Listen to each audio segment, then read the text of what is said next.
Bien, bonjour à tous. J'espère que vous allez bien. Bien, nous voilà entre amis. Alors je vous propose de prendre votre tasse de thé, votre petit carré de chocolat ou autre chose. On verra. Bon, plein de questions, hein. Et donc, vous allez me faire travailler. Vous allez bien? Perdez-moi, je prends mon chocolat. Bien. Ah, Laurence, j'ai ta question là, sur Lego. On les a toutes notées, puis on vient de voir que vous en avez rajouté entre-temps. Mais j'ai, je sais pas, une, 2, 3, 4, 5, 6 pages. Hein. Vous m'avez donné du travail. Hein. Bon, on va voir tout ça ensemble.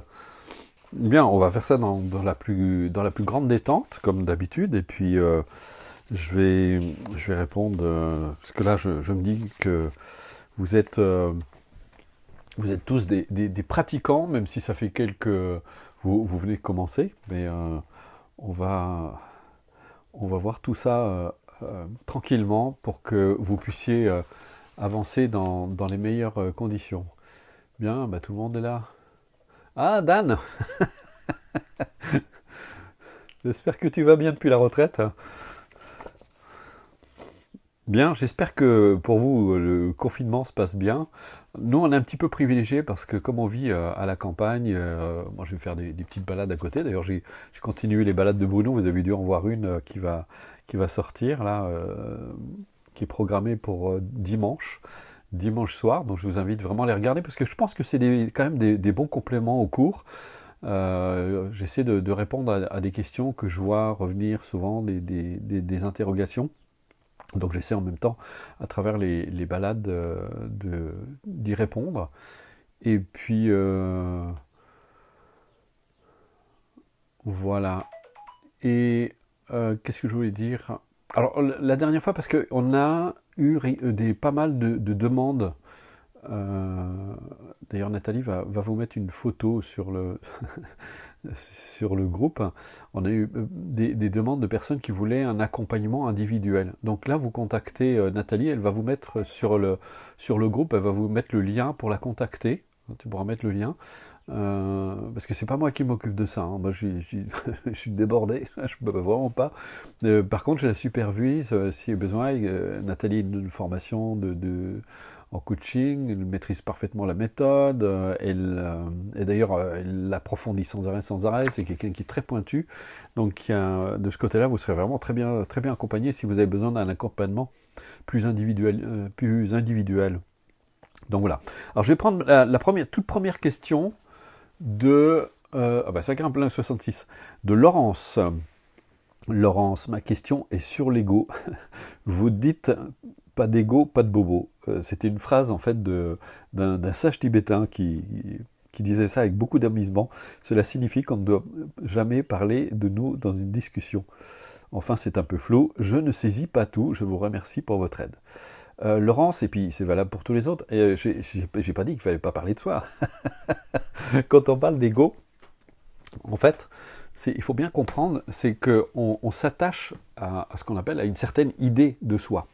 Et une idée qui est en plus c'est flou, parce que si vous vous posez la question, comme je le dis souvent, quand vous dites je, moi, vous faites référence à quoi? Et vous allez voir la difficulté, quand vous commencez à mener une introspection, la difficulté de définir clairement à quoi vous faites référence. En fait, même si on défend un moi, un sens du moi, un sens de l'ego, on a énormément de difficultés. D'ailleurs, c'est pour ça que les bouddhistes disent, ça fait 2500 ans qu'on cherche un ego, on ne l'a toujours pas trouvé. Donc amusez-vous à creuser, parce qu'il ne s'agit pas jamais, on n'est pas dans la croyance, hein, il ne s'agit pas de croire quoi que ce soit, puisque je reviens toujours sur les paroles de Bouddha qui disait tout le temps, ne croyez jamais ce que je vous dis, vérifiez-le vraiment à la lumière de votre expérience. Je vois malheureusement, c'est un domaine où il y a énormément d'adhésion, les gens se contentent d'adhérer à ce qu'on leur dit et sans jamais aller creuser. Et on se contente de concepts, d'idées, de phrases toutes faites. Et pour paraphraser Jung qui disait une vérité intellectuelle est une piètre vérité. Parce que vous vous contentez de faire le perroquet, de répéter, voilà, et d'adhérer. D'ailleurs, c'était Prajnampad qui disait, c'était le maître comment il s'appelle, Arnaud Desjardins, qui disait « Seuls les crustacés et les imbéciles adhèrent ». Donc, on n'est pas là pour adhérer à quoi que ce soit, ni à une philosophie, ni même à mes enseignements. En fait, j'essaie seulement de partager mon expérience qui m'a été extrêmement bénéfique, qui m'a été très profitable tout au long de ma vie, et que ça puisse vous apporter. Donc, je reviens à cette notion d'ego. En fait, l'ego, lui, en réalité, il n'existe pas, mais on a un sens du moi. Et on est très attaché à ce moi. La preuve, c'est qu'on le défend bec et ongle. Si quelqu'un vous insulte, vous fait une remarque désobligeante, qu'est-ce qui va se passer? Vous allez réagir. Parce que vous vous sentez attaqué. Vous sentez que, en fait, ça remet en question l'image, cette image très floue, d'ailleurs, encore une fois, je le répète, ça remet en question l'image que vous voulez donner, ou l'image que vous voulez avoir de vous. Et pourtant, quand vous commencez à méditer, qu'est-ce qui va passer? Il ne s'agit pas de pas parler de soi, parce que vous avez une expérience, vous avez une histoire, vous pouvez bien sûr, vous pouvez parler de vous, c'est pas moi qui veux vous en empêcher, mais c'est d'aller au cœur. Là, évidemment, c'est un petit peu avancé, c'est surtout pour les gens qui commencent le cycle 1, on ne va pas comprendre, parce qu'il y a ce qu'on appelle le non-ego dans le cycle 3, c'est d'ailleurs la toute dernière leçon, leçon 12 du cycle 3, où là, justement, on essaie de percer ce mystère, parce que c'est bien lui qui a la source de toutes nos souffrances, de toutes nos difficultés, et de cette ignorance dans laquelle nous sommes, parce que on donne une réalité solide à ce moi qui n'en a pas. En fait, quand on médite, quand on commence à méditer sur la nature des phénomènes, justement, sur l'impermanence, sur l'interdépendance, sur la vacuité. La vacuité, je le rappelle, c'est de réaliser que tous les phénomènes résultent d'un ensemble de causes et de conditions, comme un nuage, qui se forme à la faveur de certaines conditions, et qui va disparaître à la faveur du changement de ces causes et ces conditions. Et donc on peut dire que d'une certaine manière, ce nuage existe, mais en même temps, il n'a pas d'existence solide, immuable. Et si vous cherchez un nuage, vous n'en trouverez pas, parce que si vous allez dans le nuage, vous percez, vous cherchez justement quelque chose qui pourrait être un nuage, vous n'allez pas le trouver, vous allez juste voir des gouttelettes d'eau, puis si vous creusez encore, vous allez voir les atomes, etc. Mais il n'y a pas quelque chose de solide, en fait, d'immuable. Eh bien, quand vous faites la même introspection sur ce sens du moi, quand vous dites à quoi je fais référence, quand je dis moi, quand je dis je, et que vous commencez à méditer là-dessus, vous allez avoir beaucoup de peine. Alors, on peut arriver à cette conclusion, mais qui est attaqué et pourquoi cette réaction? Et c'est là, ça commence à devenir intéressant. Et on commence à dissoudre progressivement ces perceptions qui sont finalement erronées, qui sont fausses. Mais en même temps, ça soulève une grande question. Qui suis-je? Quelle est ma vraie nature? Et c'est là, vraiment, et ça devient vraiment intéressant, parce que on se pose la vraie question, justement. Qui suis-je? Alors, je ne vais pas y répondre là, parce que ça, c'est le fruit de votre méditation, c'est de réaliser, vous savez, les Upanishads parlent de l'inconnaissable. Non pas parce que ça ne peut pas être connu, mais ça ne peut pas être appréhendé par notre esprit ordinaire. Qu'est-ce qui se passe? Ah non, je réponds à des gens qui n'arrivent pas à aller sur le groupe. D'accord. Donc voilà. Alors j'espère avoir répondu à ta question. C'est vraiment de réaliser, de se libérer de cette idée fausse de soi. Parce que vous allez voir, en fait, et surtout dans nos cultures, parce qu'on cultive ce sens du moi, ce sens de l'ego, puisqu'on a développé ce sens de l'individualité. Et le problème, c'est que d'un autre côté, on y perd parce qu'on se sent de plus en plus seul, on se sent isolé, on se sent un peu comme une île, et on ne réalise pas que nous sommes tous interdépendants, liés les uns aux autres, et que tout ce que nous faisons aux autres nous revient d'une certaine manière, et tout ce que nous faisons à nous va avoir une influence sur les autres. C'est pour ça que je dis très souvent, qui mieux qu'une personne heureuse peut apporter du bonheur autour d'elle, parce que tout le bonheur que vous allez vous accorder, enfin, le fait de vous respecter, de vous aimer, d'avoir de l'amour, de la compassion pour vous-même, va avoir forcément et inévitablement des répercussions autour de vous. Sur vos proches, sur vos amis, sur vos enfants. Commencez par vos enfants, ça va leur faire un bien fou, parce que je crois que vos enfants, ils adorent avoir des parents heureux, c'est plus drôle que des parents stressés ou angoissés tout le temps. Donc voilà. Ensuite, Hélène. J'aimerais changer un de mes comportements. Globalement, j'y arrive, super, sauf quand je dois faire face à une difficulté extérieure. parce qu'alors cette difficulté mobilise une bonne partie de mon énergie et de ce fait, je n'ai plus assez d'énergie pour sentir quand survient le comportement néfaste et le changer. Comment faire pour ne pas retomber dans mes travers quand je suis en difficulté? C'est très simple, Hélène. En fait, il y a une excellente technique pour ça. Bon, que j'ai utilisé pendant des années, et que j'utilise d'ailleurs encore, que j'ai utilisé pendant des années, notamment quand j'étais en cabinet. Je l'ai souvent expliqué, mais quand j'avais affaire à... Parfois, j'avais des groupes qui étaient très difficiles, en tout cas difficiles pour moi, parce que il y avait des difficultés que je ne maîtrisais pas forcément très bien. Et donc, à la fin de la journée, évidemment, j'étais très fatigué, et à ce moment-là, je me détendais profondément. Je me laissais, je respirais aussi profondément. C'est important la respiration. Quand vous respirez amplement et profondément, vous retrouvez une respiration en fait naturelle. C'est la respiration du nouveau-né. Vous regardez, un enfant, il respire naturellement par le ventre.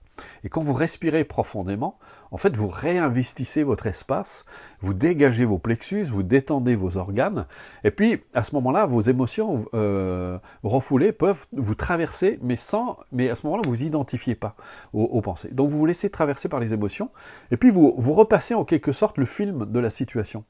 De le regarder, mais en restant vraiment tranquille, détaché, vous regardez ce qui s'est passé, et comme ça vous pouvez voir, parce que moi, après coup, je me disais, j'étais pas très satisfait de moi, je me suis dit, j'ai pas donné la réponse appropriée, j'ai pas su répondre de façon correcte à la situation, donner une réponse qui soit appropriée, qui soit aussi satisfaisante pour moi que pour les autres. Et donc je regardais ça avec beaucoup de détachement, et à la fois je voyais mon comportement, mais là ça demande évidemment une honnêteté scrupuleuse envers soi-même, il faut vraiment être totalement honnête, ne rien se cacher et se dire effectivement, bon, j'ai pas eu un comportement soit très heureux, ni où j'ai pas forcément entendu ce que l'autre me donnait à travers sa réaction, parce que parfois il y a des personnes qui peuvent être particulièrement maladroites dans leur façon de communiquer, qui peuvent être très abruptes, etc. Et donc je laissais tout ça se réveiller, revenir à la conscience, je voyais ce qui s'est passé, et je voyais finalement ce que j'aurais pu dire à ce moment-là. Et bon, sauf que c'est passé, donc, mais ça me permettait de voir quelle réponse je pourrais donner si la situation se représentait. Et là, vous entrez dans un processus d'apprentissage, finalement, tout simplement. Alors que, qu'est-ce qu'on fait d'habitude? On se dit, oui, j'étais nul, j'ai pas su répondre, etc., puis on est tendu, puis après, on vit avec l'appréhension que la situation se représente à nouveau. Ben oui, parce qu'on n'a pas appris de la situation. Donc, il y a toujours cette appréhension.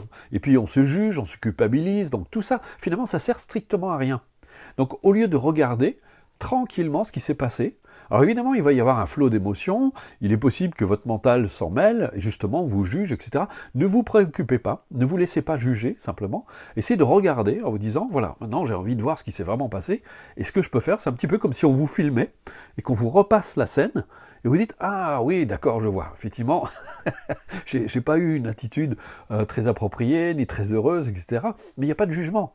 Et donc, et là, vous pouvez, et en plus, vous pouvez appliquer le fameux sourire intérieur qu'on voit dans le cycle 2, le premier exercice, si vous vous souvenez, d'avoir ce sourire de bienveillance à votre égard, et de voir quelle réponse, effectivement, vous pourriez donner, quelle réponse vous pourrez donner la prochaine fois, si la situation se répète.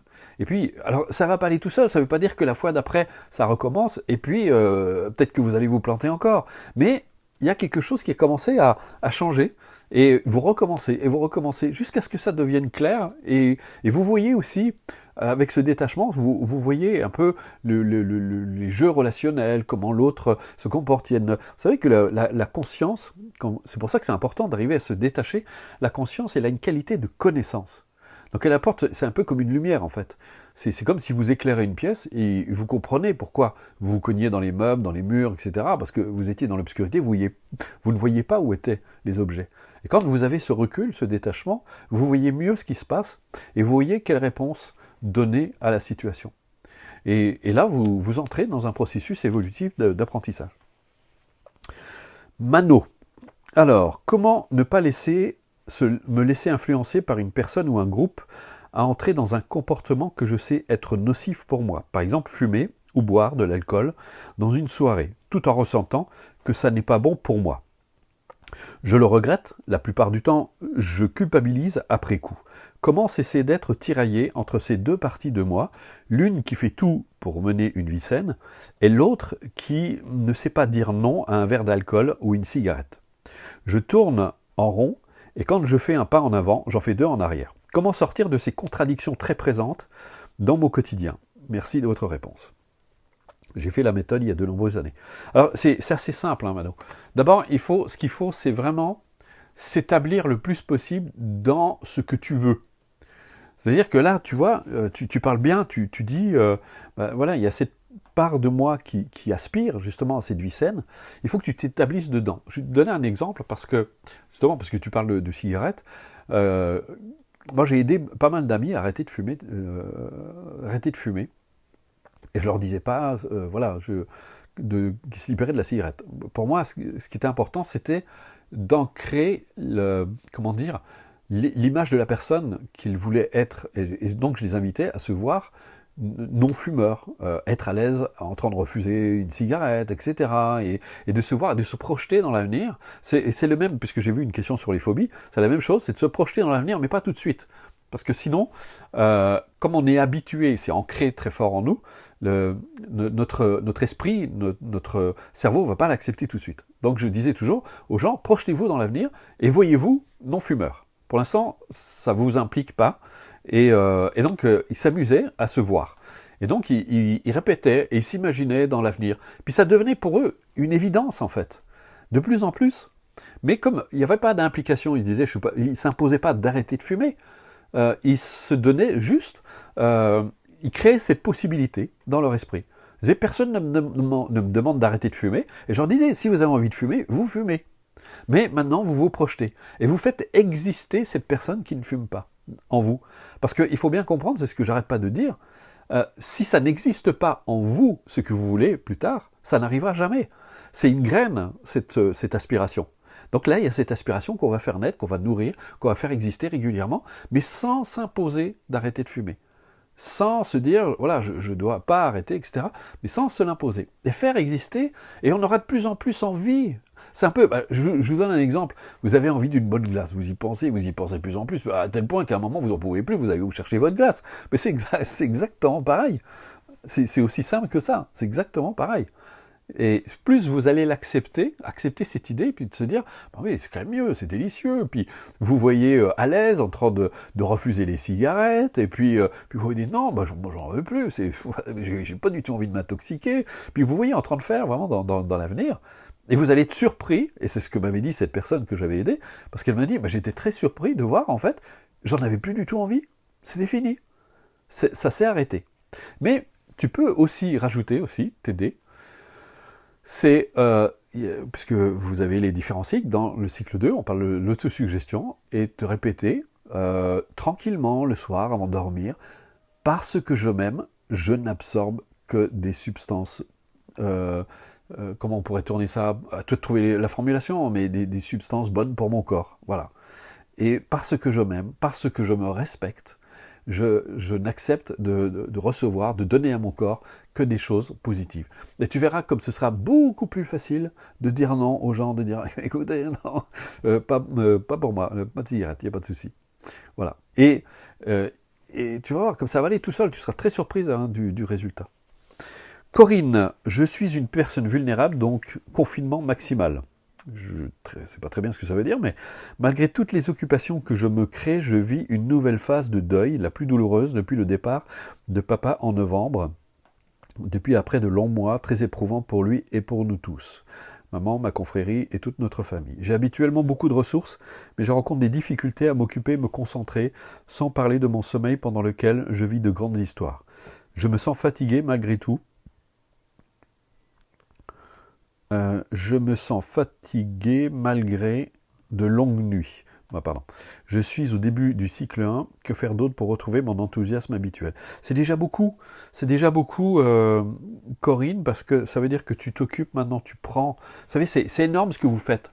Quand vous dites, quand vous vous dites, je vais me prendre 20 minutes, voire 2 fois 20 minutes par jour, pour ceux qui pratiquent 2 fois par jour, mais ça veut dire que je me prends enfin en considération. Cette conscience qui était plutôt tournée vers l'extérieur, là je la tourne vers l'intérieur de moi-même.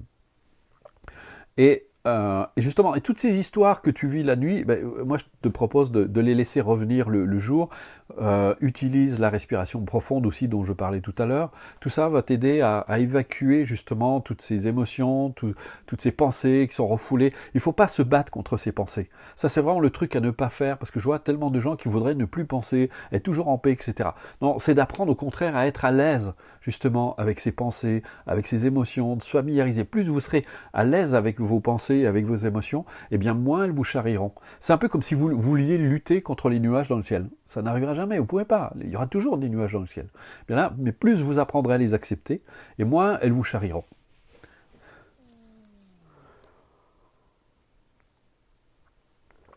Dan, dans ton livre, Quand la vague réalise qu'elle est l'océan, tu évoques le plus puissant des mantras, le remerciement.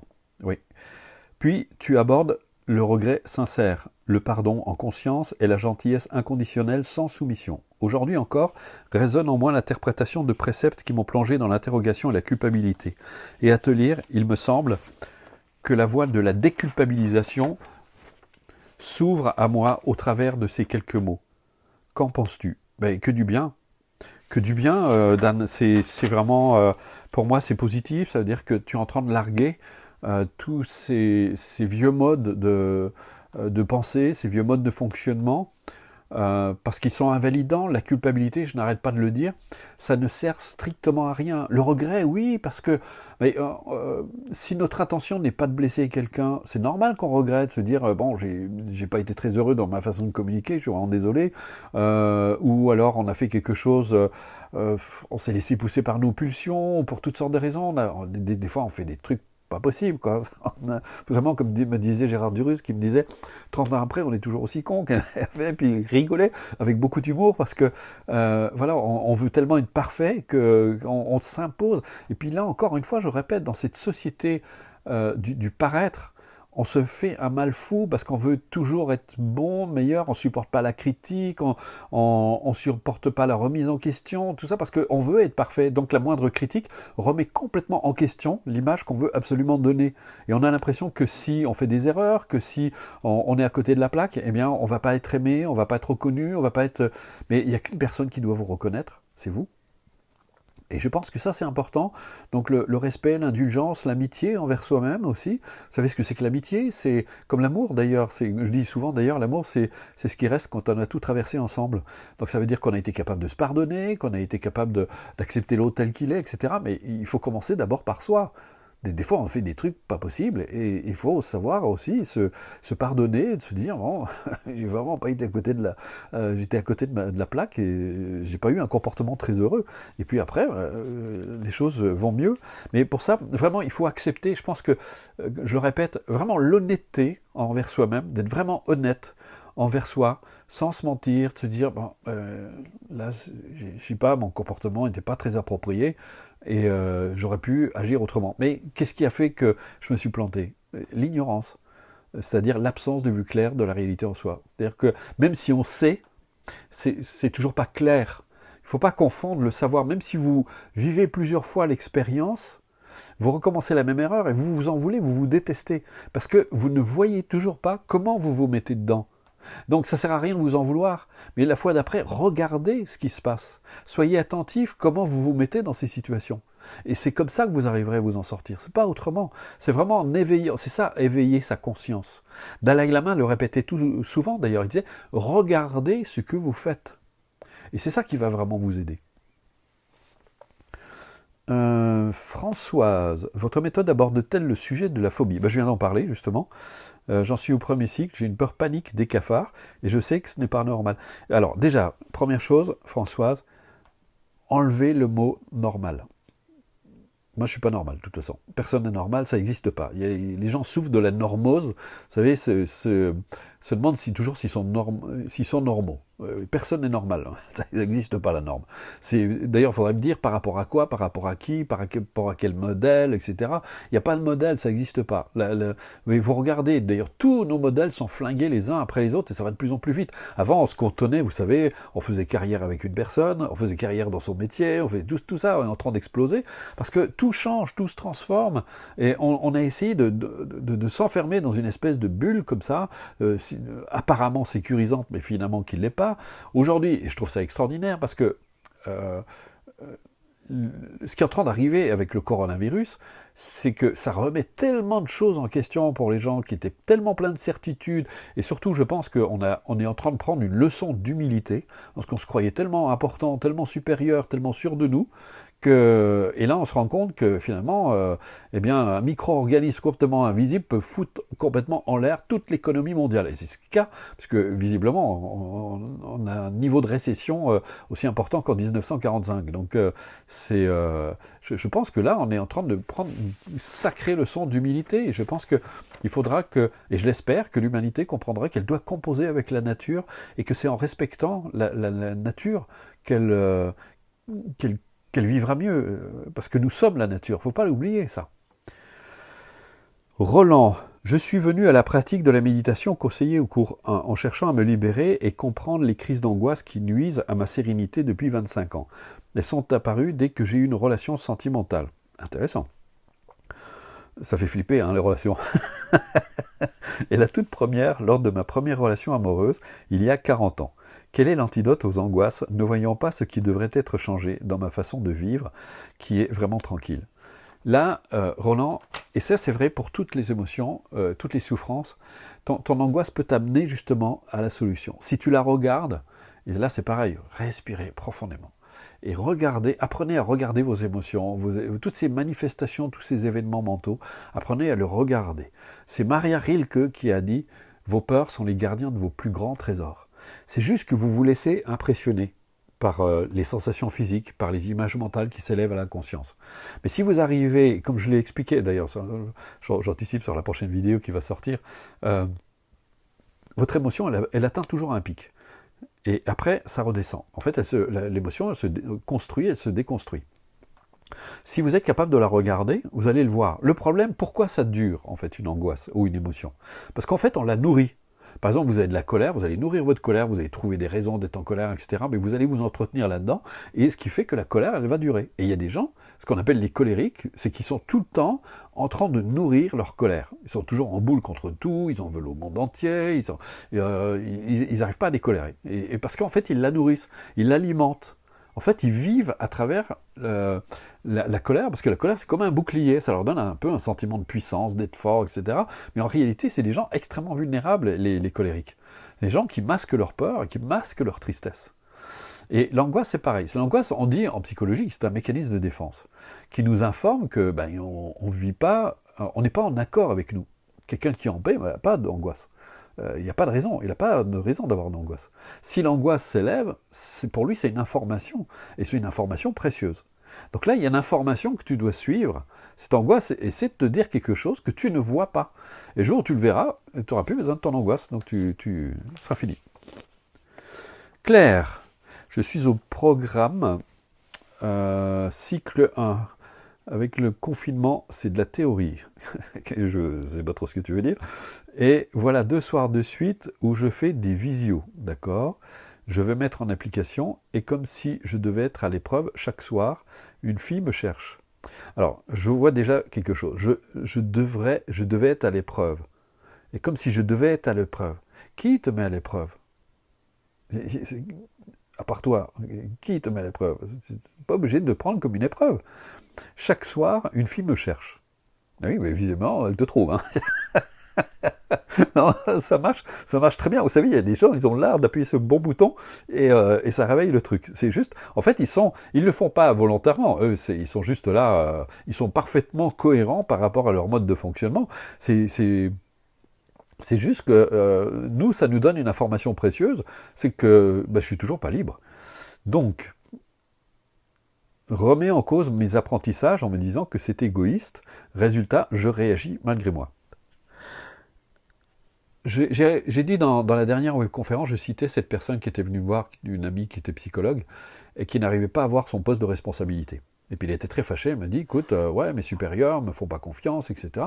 Puis moi je lui réponds, oui, c'est normal qu'ils te font pas confiance. Puis là, il va vraiment entrer dans une colère, il dit, ouais, mais t'avais avec qui, tu les défends, tu les connais même pas, je comprends pas, etc. Mais je lui dis, mais non, c'est normal qu'ils te fassent pas confiance, puisque tu es la première personne à ne pas t'accorder cette confiance. Ils réagissent parfaitement conformément à l'attitude que tu as vis-à-vis de toi. C'est comme si tu te baladais avec un panneau au-dessus de la tête, surtout ne me faites pas confiance, puisque moi, il s'appelait Claire, moi, Claire, je ne me fais pas confiance. Donc, si toi, tu as confiance en toi, ils vont te faire confiance. Les autres, ils réagissent en fonction de l'attitude qu'on a vis-à-vis de nous. Donc là, je t'invite à faire la même chose que ce que j'ai dit depuis le début. Regarde ce que ça réveille.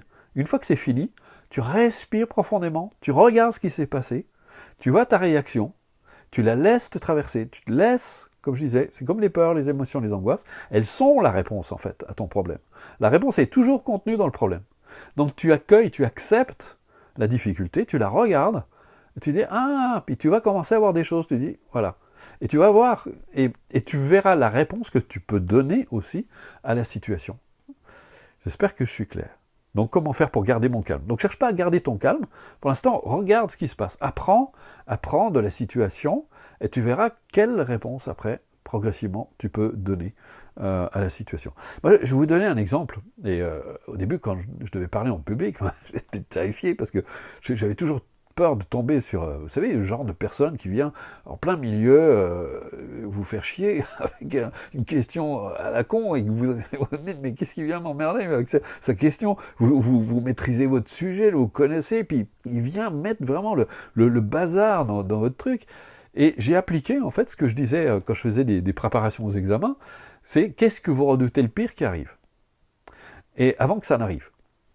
Donc par anticipation, d'abord j'avais parfaitement réfléchi, et puis après, en méditation, je voyais parfaitement la personne, justement, la personne qui pouvait poser ce genre de questions. Mais en fait, le problème, c'était pas elle, c'était moi. C'est que moi, j'étais toujours vulnérable à ce genre de situation. Donc, j'ai regardé, j'ai dégagé ça, et je me suis dit, bon, qu'est-ce qui va se passer s'il me pose cette question? Voilà ce qui va se passer. Et à ce moment-là, moi, qu'est-ce que je peux donner comme réponse si ça arrive? Qu'est-ce que je peux faire?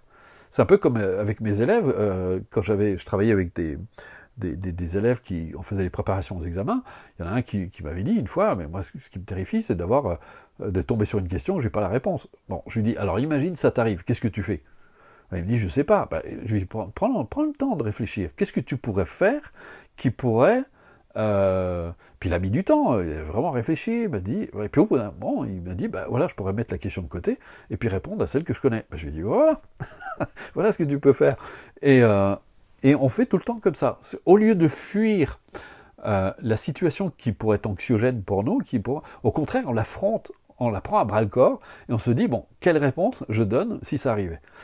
Parce que si j'ai toujours peur, c'est-à-dire que le problème, il existe en moi. C'est-à-dire que je vais le faire exister à l'extérieur. Et ce qui est extraordinaire, c'est qu'aujourd'hui, dans mes conférences, je rencontre plus ce genre de problème. C'est fini. Parce que ça n'existe plus en moi. C'est comme l'histoire du bourreau de la victime. Vous allez rencontrer un bourreau parce que vous êtes une victime. Si vous arrêtez d'être une victime, le bourreau, lui, il ne peut pas arriver. Il n'existe pas pour vous. Et ça, vous n'allez pas l'intéresser, puisque vous n'êtes pas manipulable. On manipule que les gens qui sont manipulables. Hein. Donc, si vous n'êtes plus manipulable, vous avez suffisamment confiance en vous, ces gens-là, ils ne viennent pas vers vous. Hein. Ils sentent à qui ils ont affaire. Donc voilà, j'espère avoir répondu. Et je veux rester maître. Ah, ça, je trouve ça très intéressant. Je veux rester maître de moi. Je crois que tu devrais mettre de l'humour, rester détendu. C'est pas un combat. Alors, il y a un truc que je te donne aussi. La personne que tu as en face, essaie de l'imaginer chez elle. Essaie d'imaginer. D'abord, elle a été enfant. Alors, visiblement, ça a l'air d'être une femme. Une fille, voilà, une fille. Donc, elle a l'air d'être plus jeune que toi. Cette fille, essaie d'imaginer à sa naissance, ce petit bébé qu'elle a été. Elle a traversé toutes sortes de choses. Elle en est arrivée là. Et c'est quelqu'un qui a probablement des émotions, des angoisses, des inquiétudes, qui aspire au bonheur, etc. Essaye de créer quelque chose de plus humain. de mettre justement de la bienveillance. Pense à elle d'ailleurs, si tu arrives à dépasser ça, et même vraiment souhaiter du bonheur à cette personne, tu vas voir, c'est extraordinaire, c'est très puissant. Patricia. J'aimerais revenir sur la méditation. Personnellement, je préfère méditer chez moi, dans le silence, ou bien à la campagne ou au bord de la mer. Oui, pourquoi pas. Cependant, j'ai lu que pour pouvoir bien méditer, on devrait pouvoir faire abstraction de tout bruit qui nous entoure. Personnellement, cela me déconcentre. Je conçois que cela est probablement personnel, mais selon vous, qu'est-ce qui vous enrichit le plus? Qu'est-ce que vous pensez des méditations sur fond musical et celles qui sont guidées? Voilà. Alors, Patricia, est-ce que tu suis la méthode? Parce que là, je me pose des questions, parce que je réponds à ces questions. Alors, je préfère méditer chez moi, dans le silence, ou bien à la campagne, etc. Alors, je rappelle le but de la méditation. Le but de la méditation, c'est de se libérer. Puisque le but, on aspire au bonheur, c'est de favoriser les causes du bonheur et de se libérer des causes de la souffrance. C'est pas de se réfugier, parce que ça, c'est se réfugier dans la tranquillité, dans le bien-être, et c'est ce que font plein de gens qui croient méditer. Moi, je reçois plein de gens, que ce soit dans les stages, dans les ateliers, qui disent « Ah, mais moi, tout va bien, tant que je suis tranquille, à la maison, qu'on m'embête pas, je médite. » Mais c'est pas de la méditation, ça vous libère pas, puisque vous êtes toujours aussi vulnérable. Il y en a un qui va venir, là, qui va vous casser les pieds, et puis vous allez repartir dans vos réactions, et vous êtes toujours pas libre. Donc, effectivement, il y a un truc. Alors, je vois plusieurs choses dans la question, c'est très intéressant. Mais ça ne vous empêchera pas d'aimer le bord de mer, hein. C'est pas la question. Mais ça, c'est autre chose. C'est que, voilà. Cependant, j'ai lu que pour pouvoir bien méditer, déjà le mot bien méditer, la méditation, c'est un état, c'est d'éveiller son attention.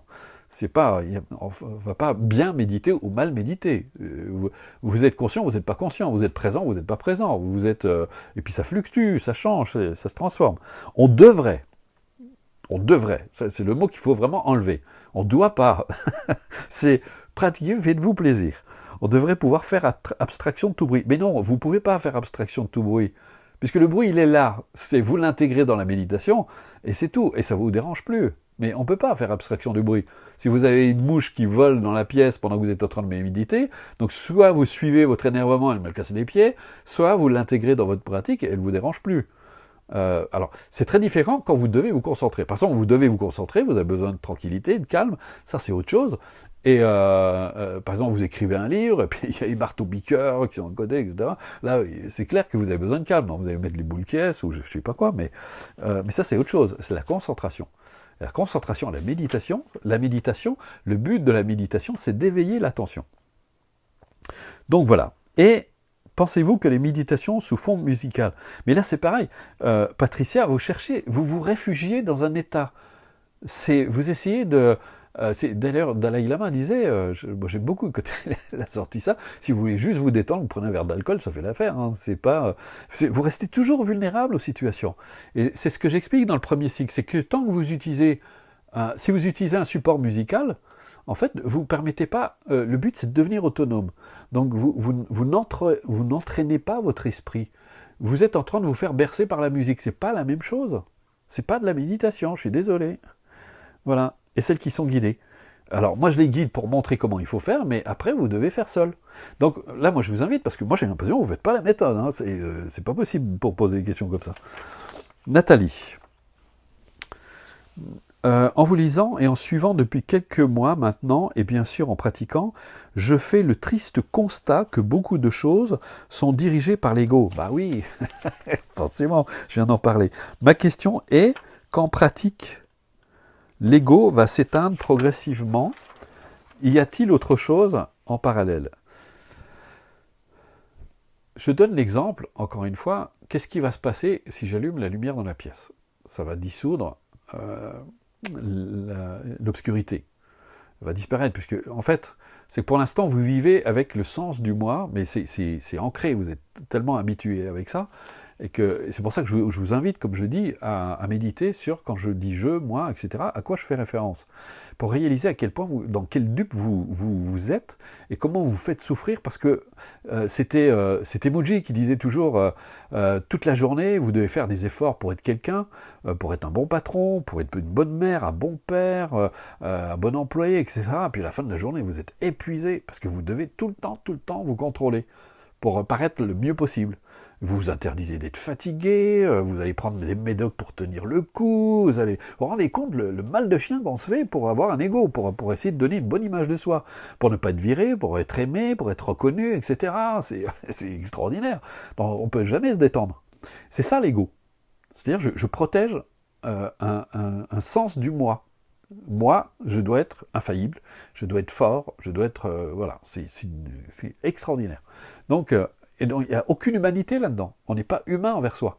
Donc quand vous pratiquez, déjà, comme je disais au départ, quand vous prenez 20 minutes, une demi-heure par jour, où vous vous prenez enfin en considération, c'est un acte de bienveillance. C'est un acte de bienveillance, vous prenez soin de vous. Vous prenez soin de votre corps, vous prenez soin de votre esprit, vous respectez la vie que vous êtes, que vous incarnez. Donc, et bien sûr, l'ego petit à petit va se dissoudre parce qu'il n'a pas d'existence en réalité. C'est qu'on est attaché à une illusion. C'est un peu comme si ça fait des semaines que vous avez une espèce de monstre menaçant dans votre chambre et vous ne savez pas que c'est un hologramme. Puis à un moment, vous allumez la lumière, l'hologramme il disparaît, vous dites mais je suis dans le dupe depuis tellement longtemps. Bah oui, c'est notre cas depuis des siècles, on est dans le dupe. Donc voilà. Alors, ce que j'ai perdu, voilà. Florence, petite question toute bête. Il n'y a pas de question toute bête. Les commentaires passent sur mon mur FB. Est-ce que tous mes amis peuvent lire ce qui est entre nous car je n'ai nulle envie que qui que ce soit sache ce que je fais? Non, ici c'est un groupe privé. C'est bien pour ça qu'on vous demande de répondre aux questions pour filtrer. Il n'y a que les personnes qui suivent les cours ici qui voient vos commentaires. Joyce ou Stéphanie. Bonjour Bruno, je suis au cycle 1, je pratique les méditations sur la conscience du corps et la pacification du mental, mais j'ai le sentiment d'avoir besoin d'un booster. Alors je pratique également le soir, avant de m'endormir, des affirmations positives sur la santé parfaite. Alors déjà, santé parfaite. Alors, oui, là, c'est pareil, on s'impose. Ça n'existe pas, la santé parfaite déjà. On fait déjà enlever ça. C'est quand vous êtes en équilibre, quand votre corps est en équilibre, vous vous sentez bien. C'est déjà de respecter son corps. Déjà de ne pas lui faire avaler n'importe quoi, de le respecter, de lui donner un minimum d'exercice aussi, parce qu'il en a besoin. Si vous êtes tout le temps assis toute la journée, 100 kilos de corps, c'est pas très bon. De faire un peu d'exercice, d'aller respirer l'air pur dans la campagne. Bon, je sais, en ce moment c'est le confinement, mais ça c'est un peu particulier. Donc de prendre soin de son corps, prendre soin de soi, et puis de réunir, comprendre que si vous avez fait le 3e cycle, c'est que on vous apprend, c'est que tous les phénomènes, quels qu'ils soient, résultent d'un ensemble de causes et de conditions. Donc votre santé, c'est un aboutissement, c'est le résultat d'un grand nombre de causes et de conditions. Et comme je le dis, la maladie, c'est pas quelque chose de mal. Mal a dit, il y en a qui jouent avec ça, c'est une information. En fait, c'est une information pour vous dire, bon, c'est pas la forme en ce moment, il faut peut-être soit se reposer, soit se respecter au niveau de la nourriture, soit pour toutes sortes. Si vous commencez à avoir mal au dos, vous êtes trop longtemps assis, si vous faites beaucoup d'ordinateur, vous commencez à avoir mal au crâne, enfin bon bref, tout ça, votre corps il vous informe. Donc il n'y a pas besoin de faire la santé parfaite. Hein. Je vous soupçonne d'être un peu phobique pour la santé. Et sur l'amour de soi, ça c'est bien. Et pour les autres. Cela me convient plus dans le sens où je me sens motivé et plus dynamique. Qu'en pensez-vous? Comme si j'avais besoin d'autosuggestion pour être en paix avec moi-même et mieux entrer en méditation avec vos exercices et donner du sens. Vous pouvez faire les deux. Vous pouvez faire les deux, la suggestion, moi j'ai rien contre. Hein. Si c'est pour justement... je dis souvent, l'autosuggestion, c'est les paroles qu'on aurait bien aimé recevoir d'un ami ou d'un parent qui nous tape sur l'épaule pour nous dire « Allez, courage, tu es tout à fait capable de réussir ». Ce genre de choses, vous savez, qui fait tellement de bien, des gens qui vous insultent de la confiance. Donc, moi je suis tout à fait favorable. Patrick, je débute les cours, je suis souvent pris par mon métier et tous les à côté. Je voulais savoir s'il y avait une autre technique en parallèle de la méditation avec les mêmes pouvoirs. On peut être tout aussi bénéfique qui aurait pu se pratiquer éveillé. En conduisant par exemple. Patrick. Moi je pense que, oui, un autre truc, c'est de savoir faire une pause. Attendez, dans une journée, 10 minutes, 15 minutes, c'est rien. C'est rien du tout. Euh, Moi, ma question, c'est que si tu as entrepris cette démarche, c'est que tu as vraiment envie de te faire du bien. Donc, je pense que là, il serait temps de te respecter et de te dire, j'ai droit à une pause. Quitte à faire le matin avant de partir au boulot, mais pas en cavalant, parce que je vois des personnes, vous savez, je charrie souvent les gens, votre journée, elle se résume à ça. Le matin, vous vous levez vite, vite, vite, vous prenez votre déjeuner vite, vite, vite, vous l'avalez vite, vite, vite, vous vous habillez vite, vite, vite, votre douche, pareil, vite, vite, vite, vous entrez dans votre voiture vite, vite, vite, vous allez vite, vite, vite à votre travail, vous faites vite, vite, vite votre travail, et puis vous rentrez vite, vite, vite, et puis vous allez vous coucher vite, vite, vite. Et c'est quand vous vivez. C'est quand vous arrêtez un peu le temps pour vous, pour... Donc Patrick, non. Et surtout pas en voiture. La voiture, on conduit. On fait pas il ne faut pas arrêter. Il faut arrêter de rêver. Vous avez des choix à faire dans votre vie. Où est-ce que vous voulez aller? C'est quoi le but de votre vie? D'être plus heureux? D'avoir une vie plus heureuse, plus épanouissante, etc. Donc là, il faudra peut-être avoir une bonne conversation avec toi-même. Hein. Je pense que là, ça devient nécessaire parce que sinon, il n'y a pas... Hein, on ne peut pas tricher, rien à faire. Là, est-ce que, d'ailleurs, c'était un sage indien qui disait, est-ce que la nature se hâte à faire pousser un arbre? Non, mais elle est sûre de son affaire. Donc, il y a un rythme que tu dois respecter, ton rythme naturel aussi. Et peut-être qu'il y a des choses à remettre en question dans ta vie. Alors, pour l'instant, tu n'as peut-être pas envie de m'écouter, que tu vas continuer à y aller comme ça. On se retrouve quand tu auras fait ton burn-out, et puis on en reparlera, mais franchement, prends soin de toi. Alors, j'ai une autre question, comme par exemple, il y a des pensées nocives? Non, pas de pensées nocives. L'homme gelé dans le wagon frigorifique débranché, oui. Y a-t-il des pensées bénéfiques pour notre corps, notre esprit? Ben oui, toutes celles... Mais, alors, il n'y a pas de pensées négatives. Je vais le rappeler, ça c'est très important, vos pensées n'ont que le pouvoir que vous leur donnez. C'est pour ça que la méditation vous accorde ce détachement par rapport à vous-même, et vous permet de choisir vos pensées. Une personne, en état ordinaire, elle ne choisit pas ses pensées, elle les subit. C'était Jung qui disait, plus une pensée est ignorée par la conscience, plus elle a de chances de se transformer en destin. J'espère que vous réalisez ce que ça veut dire. C'est énorme. Quand vous avez conscience de ça, vous vous dites, eh bien en fait, le but c'est d'avoir un peu plus conscience. Alors il y a le côté qui n'est pas agréable, c'est de prendre conscience de toutes ces pensées, tout ce bazar qu'on se cache à soi-même, qui va s'élever à la conscience, et là, vous êtes en mesure de les suivre ou pas. Mais une personne qui ne médite pas, je ne vois pas comment elle peut faire, parce qu'elle est complètement identifiée. Donc ça, c'est la première chose, et là, on désamorce. La pensée, elle perd tout pouvoir. Parce que qu'est-ce qui s'est passé dans ce wagon frigorifique? La personne, elle meurt, on la retrouve morte de froid, le lendemain, parce qu'elle était enfermée dans un wagon frigorifique. Vous allez me dire, c'est normal? Oui, mais le wagon, il n'était pas branché. En fait, elle était tellement convaincue, donc adhésion, était tellement convaincue qu'elle allait mourir de froid, qu'elle est morte de froid. Mais en fait, elle n'aurait pas dû mourir de froid, parce que elle s'est tellement suggérée, sans se rendre compte que, voilà, elle a provoqué. Et c'est ce qu'on fait tout le temps. C'est qu'on macère dans nos pensées, on les alimente, on les nourrit, et puis, forcément, arrive ce qui arrive après.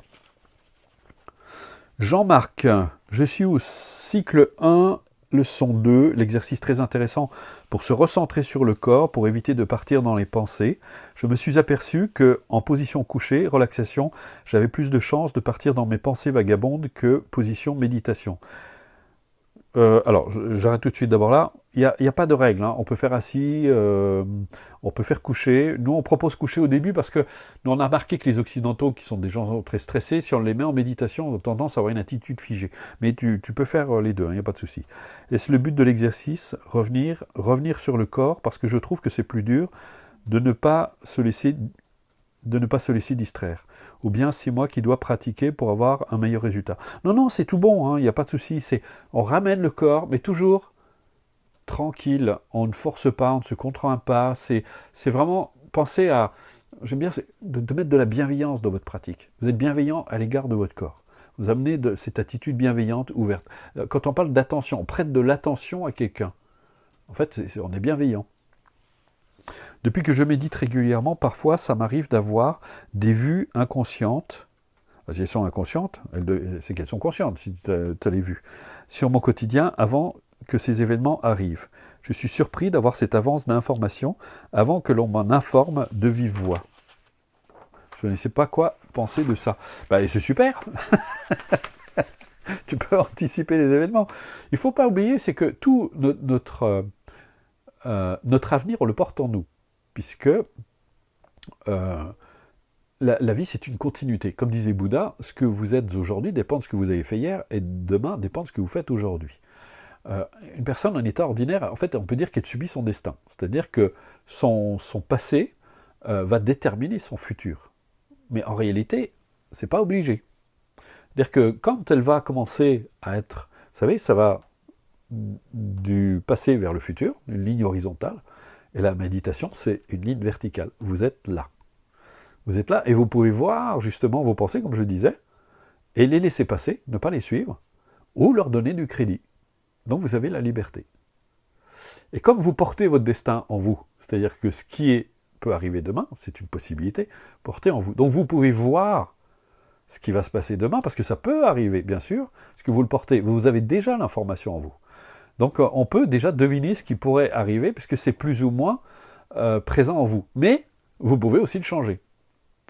Donc il y a peut-être aussi un phénomène, alors ça n'exclut pas, de prémonition d'une certaine manière, ou de pressentir en fait une situation.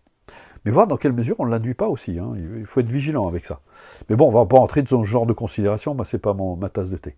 Je suis au cycle 1, alors c'est ML verte, je ne sais pas qui c'est. Comment, concrètement, ça veut dire quoi se détendre? C'est quand on se sent bien. On se sent bien quand ça détend. Comment fait-on? Pour le front, je comprends, il doit devenir lisse, mais pour le reste. C'est pas, le but, c'est pas de se détendre. Le but, c'est d'être attentif.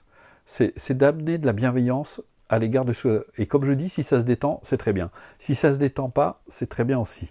On est vraiment à l'aise. C'est vraiment, on se prête de l'attention. Geneviève. Leçon 4, cycle 1, quand on nous invite à visualiser des images ou ressentir des sensations, c'est ok, mais parfois ce sont des mots ou des phrases qui viennent dans les pensées. C'est très bien, laissez-vous. Le but c'est vraiment, laissez-vous traverser, laissez venir ce qui veut bien venir, laissez les choses s'élever en vous et ne contraignez rien. Apprenez à l'aise. Tout le monde est à la leçon 4 du cycle 1 là. Annie. Je suis retraitée active à l'extérieur. Avec le confinement, je pourrais effectuer des tâches de maison, en attente, couture, vitre, entretien, mais je manque de motivation et je sens la culpabilité me traverser. Je suis le programme méditation court, mais lors de journées plutôt oisives, minimum logistique, 1 heure de promenade, une demi-heure de danse, Facebook, vidéo. Est-ce que paraisser pendant ce confinement peut être juste ou surtout compatible avec le programme? Annie, je t'adore. Fais-toi plaisir. Si t'as pas envie de te casser les pieds avec le ménage, le fais pas. Il y a personne. Tu cherches une autorité pour te dire ce qui est bien, ce qui est pas bien, ce qu'il faut faire, ce qu'il faut pas faire. Là, tu as la liberté de dire bon, bah, tiens, aujourd'hui, j'ai pas envie de faire le ménage. Eh ben, je fais pas le ménage. Et aujourd'hui, j'ai envie de faire le ménage. Et puis là, bon. Par contre, tu peux te dire, bon, là, ça commence à s'accumuler, ça commence à être un peu le bordel, donc je vais peut-être commencer à ranger. Mais c'est pas une obligation, c'est voilà. Par contre, si tu as envie de pratiquer, de te faire du bien, de te détendre, ben, c'est le moment. Et j'arrive mieux à me motiver dans l'urgence, eh oui, avec un peu de pression, ça c'est l'Occident. Pour l'instant, j'ai du mal à ressentir de l'amusement, de la curiosité dans la pratique, de la détente. Je crois, mais oui, c'est la culpabilité, tu le dis très bien, je crois que c'est la culpabilité et la privation de liberté qui m'en empêche. Et pourtant, je suis la présence dans laquelle ces émotions et ces pensées se déploient, que j'en suis le créateur. Oui, Annie, c'est débarrasse-toi de la culpabilité. Personne n'est là pour t'empêcher de faire. Tu es ton propre chef, ta propre autorité. C'est toi qui décides de ce que tu as envie de t'accorder ou pas. Françoise, j'ai répondu à mon premier questionnaire jeudi dernier, j'aimerais savoir si j'aurais un retour par rapport à ça. Ben normalement, il est sur le truc. Par ailleurs, dans l'optimiste créateur, je ne saisis pas le sens de vos propos concernant la timidité. Vous dites que ce n'est rien d'autre que de l'orgueil. Vous vous sentez timide parce que vous sentez le regard de l'autre posé sur vous et pensez que vous êtes quelqu'un de très important pour que l'on vous juge. Pour moi, le timide manque de confiance en lui, à peur de s'exprimer, etc. Ça n'a rien à voir, Françoise. Quand on parle d'orgueil, alors d'abord, il ne faut pas le voir comme un défaut, c'est une caractéristique. L'orgueil, c'est quoi? C'est quand on se compare aux autres. Et il y a deux façons de se comparer. Soit en se croyant plus important que les autres, c'est-à-dire supérieur. Je suis meilleur, je suis plus important. Alors on peut être meilleur dans un domaine, et ça, c'est pas se voiler la face. Je peux, par exemple, je sais pas, je joue au tennis. Moi, je joue pas, mais pour donner un exemple, je peux exceller dans le tennis, et je vois que je suis meilleur dans le sens où, effectivement, j'ai plus d'entraînement, je me débrouille mieux, je suis plus habile, etc. Parce que j'aime ça, je me passionne, donc je peux facilement terrasser mon adversaire. Donc là, on peut dire que, mais c'est pas de l'orgueil, ça, c'est juste un fait, c'est pas la même chose. Par contre, c'est de l'orgueil quand je commence à me croire important parce que j'ai développé des qualités. Et il y a des personnes, il y a deux façons d'avoir confiance en soi. Il y a ce qu'on appelle avoir sainement confiance en soi, c'est-à-dire de reconnaître que j'ai des qualités, j'ai des ressources qui me permettent de réaliser un certain nombre de choses, de réussir, donc je me fais confiance. Je me fais confiance, ça veut dire se fier à. Je peux me fier à moi, à mes capacités. Donc j'ai confiance en moi. Mais ça ne me donne pas un sentiment d'importance pour autant. Je ne me sens pas plus important que les autres parce que j'ai confiance en moi. Si je commence à me sentir plus important, là, j'entre dans une forme d'orgueil. Mais je peux aussi faire l'inverse, c'est-à-dire me croire plus important dans le sens où je ne vaux rien, c'est-à-dire je me compare aux autres. C'est-à-dire je suis moins important que les autres. Je suis nul, je vaux rien, etc. Mais c'est de l'orgueil aussi. C'est une forme d'orgueil aussi. Donc, il s'agit justement, et quand on ne se juge plus, c'est-à-dire qu'on se dit, on arrête de se dire je vaux rien, je suis nul, etc. parce que ça ne sert à rien. Donc à ce moment-là, on commence à se voir comme les autres. Et on se libère de ça. La foi, son Dieu, lui maître. Très bonne vidéo. Séverine, je suis au cycle 1, beaucoup de gens au cycle 1, en faisant l'exercice d'inspirer, d'expirer 7 fois par la bouche et le nez, j'ai la tête qui tourne légèrement, donc je reprends le temps et je le fais 4 ou 5 fois, je pense que c'est un entraînement à acquérir. Non, pas forcément, Séverine, il faut, c'est pareil, hein, première chose, ne forcez rien. Il faut découvrir, je vous donne quelques exercices, voyez ceux qui vous conviennent le mieux. Si ça ne vous convient pas, vous ne faites pas. Si ça vous convient, vous faites. Continuez à le faire, voir, mais ce n'est pas un challenge, hein. C'est peut-être qu'il ne convient pas. Mais par contre, tu peux le faire, continuer, voir si ça finit par s'harmoniser, bah, tu peux l'adopter. Voilà, il y en a un, vous m'avez donné Alice. Cycle 1, leçon 4. Je vois des évolutions dans mes pensées et ressentis. C'est génial. Les addictions, comment faire? Mais comme je disais tout à l'heure, par rapport, si vous étiez là, quand j'ai répondu par rapport à la cigarette, puisque la cigarette c'est une addiction, c'est vraiment la même chose. C'est vraiment, oubliez votre addiction et projetez-vous dans l'avenir en essayant d'imaginer ce que vous seriez sans addiction. Essayez de faire vivre cette personne que vous aimeriez être. Parce que comme je l'ai dit, ça ce sont les graines que vous semez aujourd'hui, qui vont commencer à apparaître plus tard. Et petit à petit, vous allez voir que l'addiction, elle va, vous allez l'abandonner en fait presque toute seule. Mais si vous n'étiez pas là au début, vous aurez le replay, vous réécouterez au début, j'ai donné ces informations.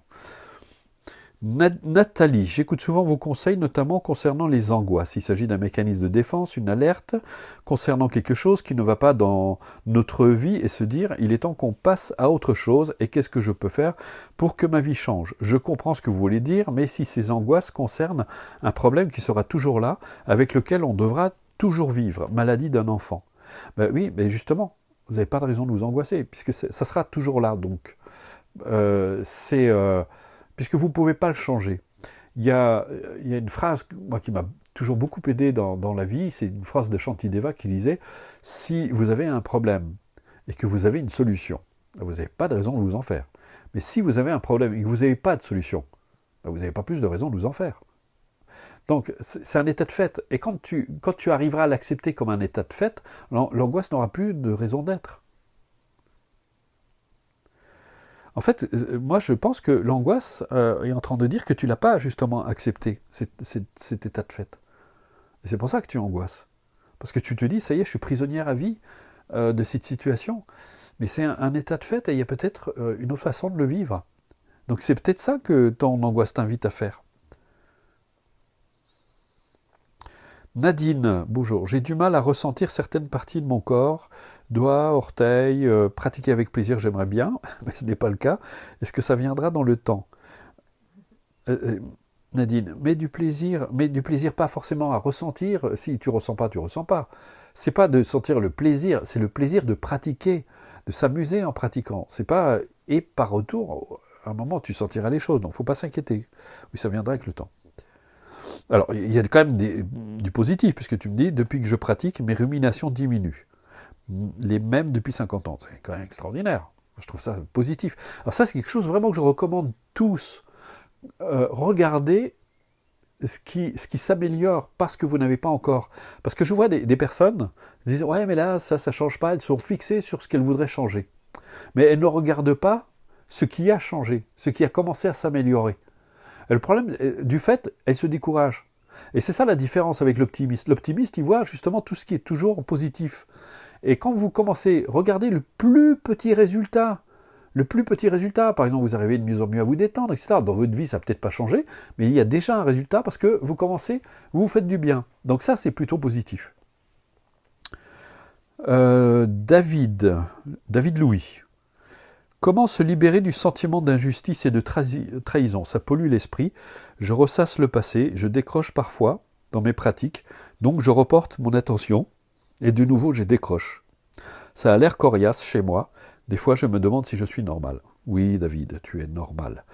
Moi, j'ai connu ça, je l'ai vécu très longtemps. D'abord parce que j'ai vécu des injustices terribles, des choses horribles que je ne souhaite pas à mon pire voisin. Mais prends le temps quand tu vis un sentiment d'injustice, c'est comme les angoisses, les émotions, tout ce qui s'élève à la conscience. Regarde ce qui se passe en ton esprit, examine-le. Regarde-le plutôt que d'essayer de l'éviter, de le refouler, et regarde à quoi ça te ramène. Qu'est-ce que ça réveille tellement en toi, et apprends à l'accepter. Et tu verras que petit à petit, ça va s'en aller. La vie, il y a plein d'injustices de toute façon. C'est parce que on est complètement dans l'ignorance de nous-mêmes, et je pense qu'on ferait beaucoup moins d'injustices si on avait un peu plus conscience de ce qu'on fait. Où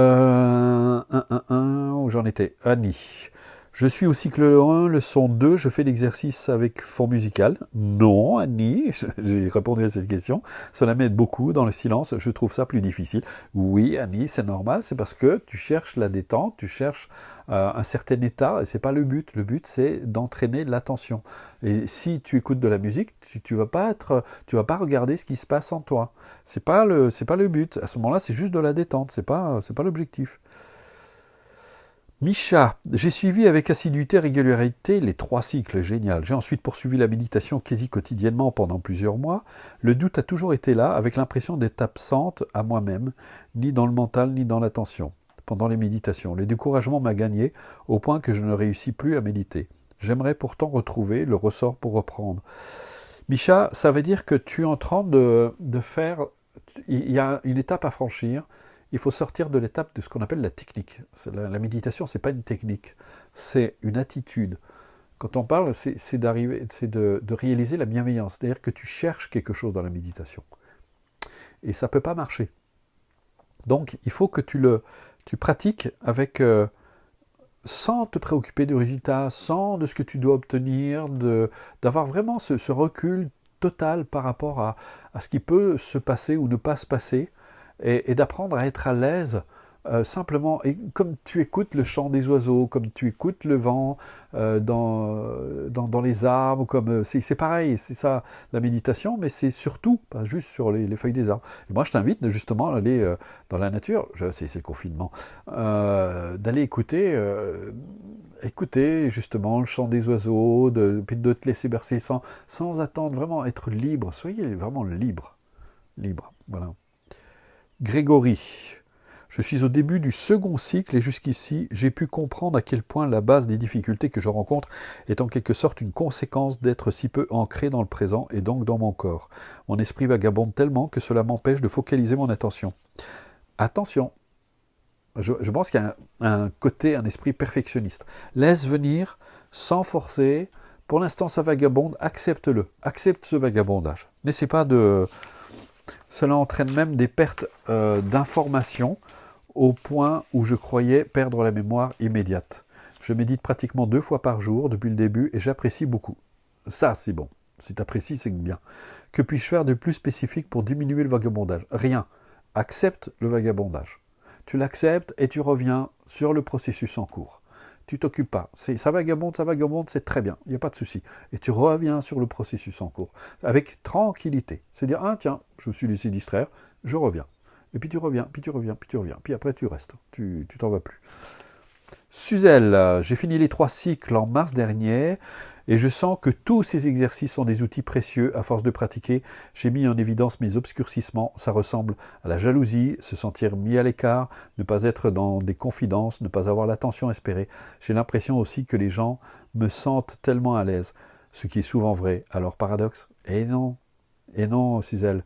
Tu découvres. Après, en fait, on ressent toujours les mêmes choses.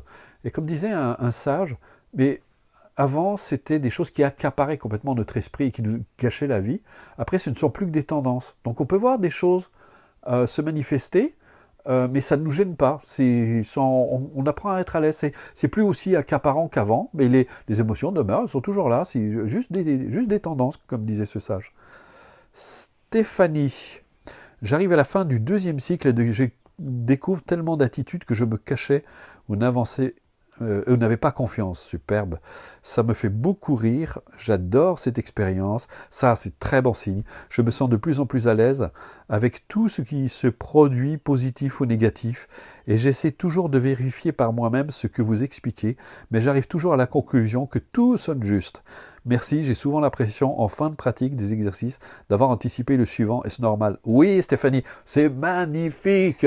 Comme disait Gérard Dureuse, tu es sur la voie royale. C'est superbe. Vraiment, bravo. Vous voyez à quoi ça mène, pour ceux qui débutent. Virginie, Bruno, en ce moment, beaucoup de méditation guidée. Est-ce pareil de méditer en silence, de se faire guider? Est-ce vraiment méditer? Je pense avoir répondu juste avant. Donc, non, c'est pas pareil. Jean-Louis, ce soir, je serai encore avec vous pour découvrir les questions des membres et des réponses apportées. Je suis inscrit pour les 3 modules de la formation. Ma première leçon vient d'arriver, je me pose une question. Depuis 3 semaines, je suis au bord de l'implosion. J'ai découvert votre méthode et je ne regrette rien. Vu mon état présent, est-il opportun de boucler une leçon chaque semaine? Rien ne m'attache à voir des gens, à part voir des gens et rouler à vélo. Ou je m'occupe, ou je bois du noir, je vis seul et j'ai 70 ans, Covid n'arrange rien. Alors, j'ai lu un truc, je suis au bord d'une implosion. Jean-Louis, implose. Laisse imploser. Laisse-toi traverser par ce que tu ressens, accepte ce que tu ressens et laisse-toi traverser et ensuite laisse tout ça s'évacuer. Et ensuite, mets-toi à la pratique. Si tu as envie de pratiquer une semaine, tu pratiques une semaine. Tu as envie de pratiquer 10 jours, tu pratiques 10 jours. Et superbe, tu as vécu jusqu'à 70 ans. Il te reste encore de belles années à venir. Et donc, là, à toi de savoir ce que tu vas mettre pour le reste de ta vie. Ta vie commence aujourd'hui. Et ce qui est vrai pour tout le monde. Maintenant, j'ai les questions. Alors, attends, Jean-Louis, est-ce qu'il y en a encore une? Non, c'est bon. Alors, je réponds aux questions du chat. Nathalie est à côté de moi, elle va me... Anouchka, bonjour à toute l'équipe, voici ma question. Lorsque quelque chose me contrarie beaucoup, je n'arrive pas à stopper mon mental, cela m'empêche même de dormir. Comment puis-je, s'il te plaît, changer? Je sais pas si elle a entendu. Oui. Ne te bagarre pas contre ça, c'est normal, c'est des pensées qui sont très profondes. Alors, au moment où ça arrive, laisse traverser, tant pis, par exemple, tu passeras une mauvaise nuit, etc. Mais après, ce que tu fais, c'est que tu identifies clairement cette pensée. Et là, c'est vraiment le moment de pratiquer les antidotes. Essaie d'identifier l'antidote que tu pourrais utiliser, c'est-à-dire, c'est toujours le contraire. Par exemple, on recommande aux gens qui ont beaucoup de colère de pratiquer l'amour, la compassion, mais fais-le quand l'émotion n'est pas là. Par contre.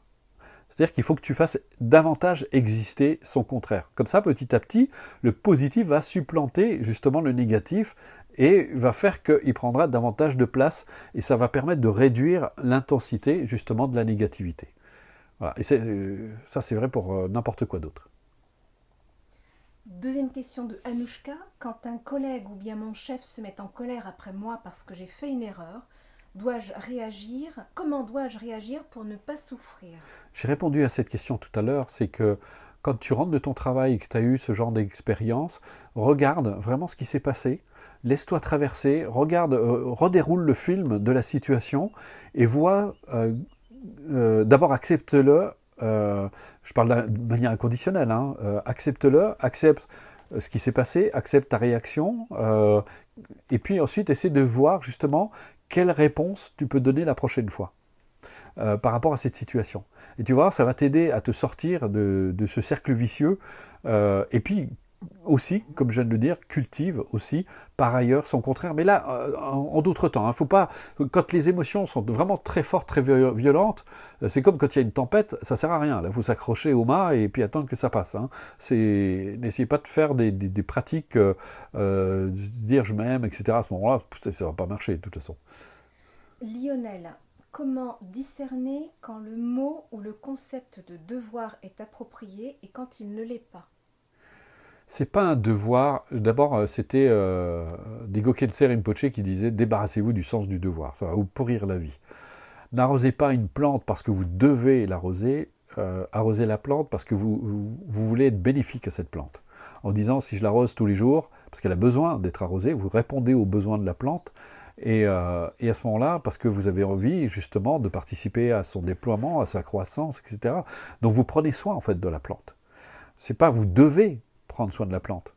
Et c'est vrai que et ça a tout perverti dans notre société, ce sens du devoir, parce qu'on ne fait plus les choses parce qu'elles ont un sens, on le fait parce qu'on nous a dit de le faire, parce qu'on doit le faire, parce qu'on est sous l'emprise d'une espèce de pseudo-autorité. Et ce qui fait qu'on ne développe pas ce sens de responsabilité. Donc c'est là où justement de faire appel à l'attention, à l'intelligence aussi, d'apprendre à être ce que les bouddhistes appellent la sagesse, c'est-à-dire d'être approprié. Qu'est-ce qui est le plus approprié de faire dans telle ou telle situation pour répondre de manière correcte à la situation. Et là, la pratique va nous aider justement à avoir le recul, le discernement nécessaire pour agir de façon appropriée. Mais il n'y a plus du tout de sens du devoir. C'est pas je dois, je fais parce que c'est juste. Si vous voyez, je sais pas, vous êtes au bord d'une rivière, il y a un enfant qui tombe à l'eau et qui ne sait pas nager, qu'est-ce que vous allez faire? Vous allez le regarder? Non. Et c'est pas parce que vous vous sentez obligé, c'est votre compassion qui va vous pousser à plonger dans l'eau puis aller chercher l'enfant et le récupérer si vous le pouvez. Mais par contre, vous pouvez être dans des situations assez inextricables parfois, qui exigent, c'est pas compliqué, parce que vous pouvez vous noyer aussi, s'il peut y avoir un réel danger, et parfois il y a des situations qu'il faut pouvoir accepter qui sont insupportables. Mais il y a vraiment une chose, le sens du devoir, c'est vraiment un truc pourri, dont il faut... Ça, c'est vraiment notre éducation judéo-chrétienne. Hein. C'est lié au jugement, hein, du bien et du mal. Hein. C'est vraiment quelque chose dont il faut vraiment se débarrasser. Deuxième question, toujours de Lionel. Le réel n'est-il jamais le même? Est-ce que l'on parle de réalité perçue ou de réalité biologique et loi de la nature? Il y a ce qu'on appelle l'immanent et le transcendant. L'immanent, c'est la nature, c'est tout ce qui est... On peut voir... Il y a un processus naturel, il y a des lois naturelles qui font que si par exemple justement je veux jardiner, il y a certaines plantes qui ont besoin d'ensoleillement, d'autres qui n'en ont pas besoin. Si elles ont un soleil direct, elles peuvent mourir. Il y a des plantes qui n'ont pas besoin de beaucoup d'eau, il y en a d'autres qui ont besoin de beaucoup d'eau, etc. Donc il y a des lois. Enfin, j'aime pas le mot loi parce que c'est peut-être pas approprié, mais en tout cas, j'appelle ça de la cohérence. Donc si on veut jardiner correctement, c'est important de comprendre en fait la nature. Et c'est pas l'observation. Et moi, c'est pour ça que je suis très féru de permaculture aujourd'hui, parce que je trouve c'est extraordinaire. La permaculture, elle est née de l'observation de la nature. Donc c'est ce qui nous permet d'agir de façon appropriée. Par contre, je vais devoir demander à Nathalie de me rappeler, parce que je suis parti dans mon développement et j'ai oublié la question. Le réel n'est-il pas le même? Est-ce Voilà. que l'on parle de réalité perçue ou de réalité biologique et loi de la nature? Et il y a autre chose. Mais ça fait, et c'est intrinsèquement lié à ce qu'on appelle le réel, c'est le réel, c'est qu'il y a, dans le bouddhisme on dit d'ailleurs, il y a ce qu'on appelle la réalité relative, mais puisqu'elle est relative, est-ce que c'est vraiment la réalité? Et la réalité absolue, c'est-à-dire la réalité telle qu'elle est. Et c'est quoi la nature des phénomènes, la vraie nature? La réalité, elle est changeante tout le temps, puisque c'est pour ça que dans le 3e cycle, on vous invite, vous avez 3 fameuses, ce qu'on appelle dans le bouddhisme les 3 joyaux, l'impermanence, l'interdépendance et la vacuité. Et c'est très important de les intégrer. Je ne parle pas seulement de les comprendre intellectuellement, parce que si vous comprenez intellectuellement la permanence, vous allez dire, bon bah oui, tout change, tout se transforme, etc. Mais vous ne le réalisez pas. C'est-à-dire que vous ne vivez pas l'impermanence. Quand vous avez vraiment profondément médité sur l'impermanence, vous réalisez que c'est la nature des phénomènes. C'est la nature des phénomènes est impermanente. Vous regardez même une pensée, même les choses les plus subtiles en fait sont impermanentes. Il n'y a rien qui dure dans la nature, dans le monde. Et vous pouvez l'appliquer à votre esprit. Et vous pouvez voir que vos pensées, et le fait de réaliser, je parle de réaliser, pas de comprendre, hein, la compréhension c'est intellectuel. La réalisation, quand vous réalisez, d'un seul coup vous vous rendez compte, vous dites, mais je suis en train de me bagarrer avec cette pensée, j'essaie de m'en débarrasser, mais en fait, par nature, elle est impermanente. Donc si je ne la saisis pas, si je n'essaie pas de la changer, si je n'essaie pas de la manipuler, elle va s'en aller toute seule. Et c'est cette prise de conscience qui va faire que je vais arriver à me libérer. L'interdépendance, c'est pareil. Si vous méditez sur l'interdépendance, vous réalisez que tout est interdépendant. Donc quoi que je dise, quoi que je fasse, va avoir inévitablement une influence. Et c'est précieux pour mon bonheur. Parce que ça veut dire que, en participant à mon bonheur, je participe au bonheur des autres. Et en participant au bonheur des autres, je participe à mon bonheur aussi. La vacuité, c'est quoi? C'est de réaliser que, comme un nuage qui se forme à la faveur d'un grand nombre de causes et de conditions, il n'existe pas par lui-même. Ça veut dire que je vais dissoudre ces perceptions erronées de croire que tout est solide. En fait, les choses ne sont pas solides. Elles sont changeantes, permanentes. Mais en même temps, si je comprends que tout ce que je vis est un aboutissement, ça veut dire que je peux y participer et créer autre chose. Ça veut dire que rien n'est immuable. C'est-à-dire que rien n'est figé. C'est-à-dire que ce que je suis en train de vivre maintenant, aussi épouvantable soit-il, il ne durera pas. Et surtout, il peut changer. Il est transformable. Donc ça donne un espoir extraordinaire. Quand vous méditez sur les 3 joyaux, c'est quelque chose de fantastique. 3e cycle, hein, pour ceux qui n'y sont pas encore. Donc vous avez un truc extraordinairement puissant. Et ça, vous réalisez la vraie nature, donc la réalité telle qu'elle est. Changeante, impermanente, interdépendante. Et dedans, il y a l'amour et la compassion. Parce que si je cultive l'amour et la compassion, puisque tout est interdépendant, et puisque tout est transformable, les graines que je sème aujourd'hui ont vraiment une influence énorme. Donc si je veux du bonheur, je découvre que l'amour, la compassion sont des facteurs vraiment qui sont source de bonheur et de bien-être. Et quand je parle de compassion, là aussi, c'est important, et c'est pour ça qu'on a consacré un chapitre là-dessus, c'est de comprendre ce qu'est réellement la compassion et ce qu'est réellement l'amour, qui n'ont rien à voir avec une manifestation affective qui appartient à l'ego. C'est ce qu'on appelle l'attachement. Je t'aime parce que tu es gentil avec moi, parce que j'ai besoin de toi, parce que... On va voir que derrière ce qu'on appelle l'amour et l'amour-attachement, en fait, il y a plein de motivations qui sont cachées derrière. La peur d'être seul, la peur d'être abandonné, la satisfaction égotiste, etc. Donc on va voir, il n'y a pas d'amour en fait dans l'amour-attachement. C'est pas de l'amour en réalité. La preuve, c'est que quand on voit, comme disait Mathieu Ricard, on voit des couples qui ont vécu très longtemps ensemble, qui quand ils se séparent, ils se haïssent. On se dit, il était où l'amour? L'amour est inconditionnel, c'est-à-dire l'amour, c'est la capacité à souhaiter vraiment à l'autre d'actualiser les causes du bonheur. Et de voir, parce que c'est quand même extraordinaire, si vous êtes à quelqu'un d'heureux, vous êtes bénéficiaire, vous êtes le premier bénéficiaire de ce bonheur. Si vous vivez avec quelqu'un qui est toujours triste, toujours déprimé, etc., vous voyez bien les effets que ça a. Et si ces personnes, au contraire, elles se libèrent de sa souffrance, la compassion, vous l'aidez à se libérer de sa souffrance, donc vous allez participer directement ou indirectement, en l'aidant à comprendre les causes de sa souffrance, par votre attitude, par votre façon d'être, il y a plein de façons de faire. Eh bien, vous allez voir que elle va se libérer, elle va aller mieux, et puis vous allez être bénéficiaire. Et vous comprenez là toute ma motivation à moi d'accompagner les gens. Comme disait Dalai Lama, je pratique un égoïsme intelligent. en aidant les gens à se réaliser, à s'accomplir, je fais mon propre bonheur. Et donc tout le monde est heureux. Donc c'est que du positif pour tout le monde. Donc c'est très altruiste en fait. Gradiela, je débute leçon 1, cours 1, et j'ai peur de ne pas avoir assez pratiqué, donc je continue à essayer sans l'audio, très dur de rester concentré, alors qu'avec votre méditation guidée, je me laisse totalement aller, sans même avoir de pensée. Que me conseillez-vous? C'est comment son prénom? Graziella. Graziella. J'insiste sur le fait, pratiquer dans le plaisir. Là, je ressens un esprit perfectionniste qui veut bien faire. Accepter de ne pas bien faire, accepter que ça ne marche pas, que ce ne soit pas comme il faut, que ce soit... Amusez-vous avec la pratique, faites-vous plaisir. Je sens un esprit presque un peu scolaire comme ça, donc débarrassez-vous de ça, vraiment, pratiquez avec curiosité, en disant tiens, je vais bien voir ce qui va se passer, je vais faire, il m'a dit de faire ça, il m'a proposé ça, je vais faire l'expérience, puis amusez-vous comme ça, puis acceptez de ne pas ressentir, de ressentir, d'avoir des pensées, de ne pas avoir de pensées, etc. Parce que sinon vous allez dépendre de l'audio, c'est pas le but. Le but c'est que vous soyez autonome. Geneviève, vous parlez de 3 piliers pour être un méditant. Perso, j'ai l'approche de la pleine conscience, mais je bloque car il me manque quelque chose. Sans doute le côté plus spirituel. Merci pour votre réponse. Est-ce que vous faites la méthode, là, je comprends pas, parce qu'on a l'impression d'avoir une personne qui ne suit pas les cours.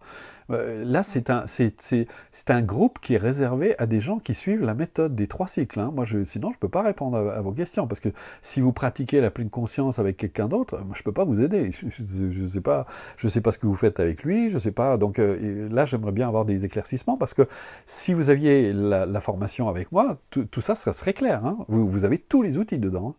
Donc, on passe à autre chose. Néné Randria. Pendant ce confinement, j'aimerais bien que ma femme pratique, mais elle n'est pas prête. Comment je peux la convaincre? Car du coup, je la sens mal à l'aise avec ma pratique. J'en suis au cycle 1.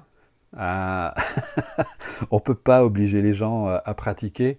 Non, je pense que c'est un conflit que vous devez dépasser d'abord. C'est d'apprendre à accepter que ça ne la met pas à l'aise. Soyez vous à l'aise en reconnaissant que ce que vous faites est juste parce que c'est bon, en pensant que tout le bien que vous allez vous faire, c'est du bien que vous allez lui faire. Et puis un jour, ce sera le moment pour elle, elle aura envie de vous suivre, elle va voir que vous changez.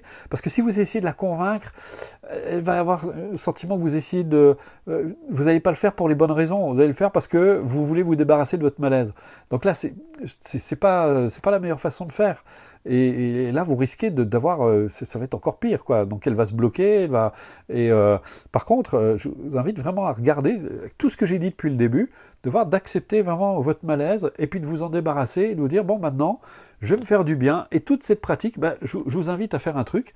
Vous savez, on fait une dédicace avant chaque pratique. Eh bien, vous allez dédier la pratique à votre femme. Tiens, il y a notre chat qui veut rentrer. Il y a Nathalie qui va ouvrir la porte à notre chat pendant un moment. Je lis d'abord la question. Elle lit la question. Sylvie, j'ai observé lors des méditations que mon côté droit avait des appuis différents, moins appuyés que le gauche. Faut-il y chercher une explication ou juste laisser faire? Et on commence par le cuir chevelu, ce qui au départ m'a troublée, ayant des habitudes différentes d'apprentissage. J'apprécie cette différence qui m'apporte autrement. Donc, faut-il chercher une explication Non. au fait de mieux ressentir ou pas le... Non, vous acceptez. Accepter, c'est juste un état de fait. Peut-être que, vous savez, on a tous des déséquilibres. Des fois, on ressent plus le gauche, plus le droit. Voilà, ça va s'harmoniser avec la pratique de toute façon. Donc, il n'y a pas de souci. Hein. Il y a beaucoup d'autres questions? Mais il fait le tour aussi. Pascal, notre Pascal, Caillebotte. J'ai des difficultés à comprendre le sens du mot vacuité. Pour moi, c'est lié à l'interdépendance et à l'impermanence. Je viens d'y répondre, hein, la vacuité, ce que c'est de réaliser que les choses résultent. Pensez toujours aux nuages. Les nuages, ils résultent vraiment de la conjonction d'un grand nombre de causes et de conditions. Donc c'est l'aboutissement de toutes ces causes et ces conditions qui se sont réunies et qui font qu'on a ce nuage. C'est ça la vacuité en fait. Et quand vous réalisez ça, vous réalisez que par nature, il n'y a pas le nuage n'existe pas par lui-même. Il existe par le jeu des causes et des conditions. Donc il n'y a pas une identité solide, immuable. Eh bien notre ego c'est pareil. Voilà. Bon, écoutez, j'espère avoir répondu à vos questions, que je vous ai éclairé. Moi, j'ai passé un bon moment, c'était un plaisir. J'ai adoré, vous avez eu vraiment des questions très chouettes, très riches, très intéressantes. C'est un vrai plaisir. On sent que vous êtes vraiment impliqués. Alors surtout, ne décrochez pas. On reste ensemble. Je reviendrai régulièrement. C'est ce que j'avais prévu. Pratiquez, pratiquez. Faites-vous plaisir. Faites-vous du bien. Surtout, vous le méritez bien. Et puis surtout, encore une fois, pensez, tout le bonheur que vous vous faites, c'est du bonheur que vous pouvez apporter aux autres. Voilà. Je vous dis à très bientôt. Prenez soin de vous et on se retrouve très vite. Bye bye.